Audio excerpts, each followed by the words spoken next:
What's up, you guys? My name is Brandon, and in this video we're going to talk about taking selfies and editing them. When taking selfies, you want to make sure you're paying attention to the lighting and the angles. I don't recommend taking selfies from below because they look unflattering and not natural. I suggest taking your selfies from eye level because it's most natural. Make sure the lighting is even so you don't have a shadow on half of your face. Don't turn your back to the light source or your whole photo will look like a shadow.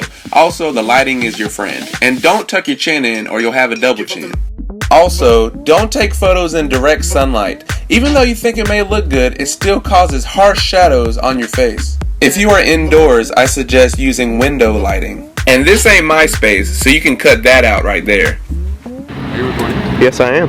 What's up, you guys? Now we're going to go for a location that is pretty shaded since it is the middle of the day and time is limited. And the best time of day to take a selfie is what they call the golden hour, which is when the sun is going down around 5, 6, 7 o'clock and everything looks yellow, right? So now we're going to look for a background with some texture for our selfie portrait we're going for. So when taking a selfie, you want to make sure you have even lighting. You don't want the light coming from one direction, like this way. You don't want the lighting to be behind you. You want the lighting to be in front of you. So the light is your friend, correct? Yes. Also, look for a backdrop. Look for some type of texture. Look for something that will add some type of coolness to your photo, and this is just photos in general. Okay, so we found a shaded location with pretty much even lighting here. I'm gonna take 2 selfies, one with my tripod and my camera. I have a remote, I have the Canon 6D, so I'll take a selfie with that if my camera doesn't die. And I will also take a picture with my iPhone, selfie with my iPhone. So, let's get to it. Nope, little higher. Almost there. Yes, good job. Fix your eyebrows, make sure nothing's on your face. Chapstick, because girls look at your lips. Softly say the word prune. It'll cause your lips to look relaxed and open. Also, I lightly raise my eyebrows and elongate my neck. I try to relax my face and not flare up my nose, or I can, flare my nose up and look like that. It's all good. Whatever. Then take a bunch of selfies to find your best angle.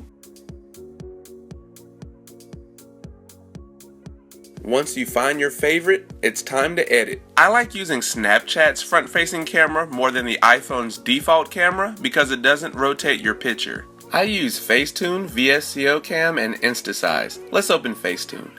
First thing I like doing when opening Facetune is I like going to the patch tool. Now with the patch tool, you can go over and basically go over all your blemishes that you basically don't want on your face, and that's what we're doing here. And it matches with the skin tone that you select. You can even do it on your shirt and whatever else. Next, I use the smooth tool. Basically go over all skin surfaces. Push the blue button in the bottom right hand corner to see the before and after. Next, I go to details. I like adding detail to my hair sometimes to make it pop, adding a little shine, but you don't want to look too fake, so use the eraser tool when needed. Also, you can use detail with your eyes or with your facial hair, with your lips. Anything basically you want to add more detail to. Next, if you want to get a little crazy, there's even a reshape tool where you can change the size of your features. Now I know, you're like, oh my god, Photoshop. But whatever, I like it. Look at the before and after. There's even a tone tool where you can select tone and hold down on your skin. It will select that tone, and if you have a shadow on your face, you could take that shadow away. This evens out the skin tone. As you can see here, the before and after.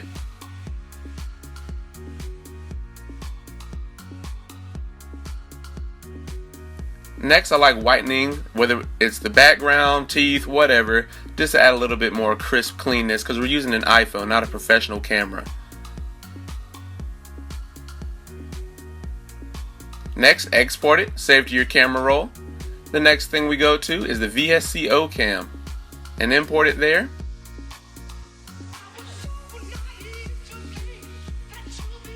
There's lots of filters in VSCO Cam. I bought some of the bundles and little packets that they have. Go through the filters, figure out which one you like, and let's figure out that we like this one, right? Well, you can lower the opacity so that it's not as intense, so it looks still more natural but has that hint of another look. I like to go to the sharpen tool, add a bit more sharpness. because we're going for the professional camera without using a professional camera. You can use the highlights saves, which basically takes away the highlights, and the shadows basically boosts the shadows. Temperature pretty much changes the color balance, whether you want it to be more of a blue hue or a yellow hue. Also, tint does essentially the same thing, but with a magenta and a green, so you can have that more natural look if you want.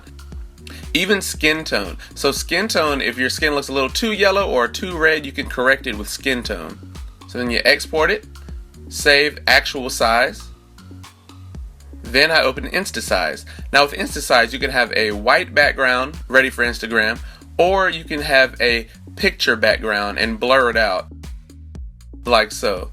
But I like doubling my photos, so I would have two of the same because I don't like that cropped look. So I make them full, and then I zoom them in a bit more so they take up the whole frame here.